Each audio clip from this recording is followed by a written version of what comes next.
Naghahanap ba kayo ng murang tint pero grabe yung quality?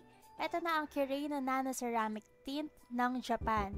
So, meron siyang 12 years warranty and anytime pwede mo siyang ibalik sa any branch ng Kirei na.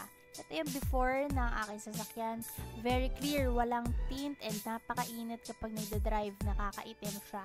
So, ang napili ko ay dark black shade. May promo sila na less 1,000 sa isang shade. Meron din sila kapag dalawa naman yung shade. Sinasuggest kasi nila is mas lighter shade yung nasa windshield. Kasi nga, medyo mahirapan yung driver if malabo yung mata, ganyan, kapag sa night driving. Ito siya sa inside at ito naman siya sa outside. Ang heat rejection naman niya is 99% sabi dito sa chart nila.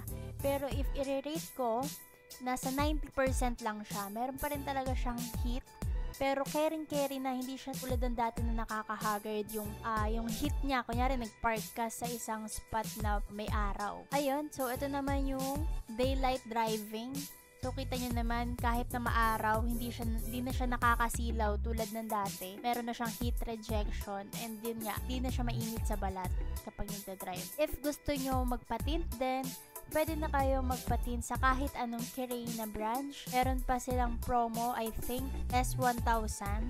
Sulitin nyo na yan, ihabol nyo na, itint nyo na lahat ng kotse nyo. Thank you for watching. Sana natulungan ko kayo mamili ng tamang tint para sa sasakyan.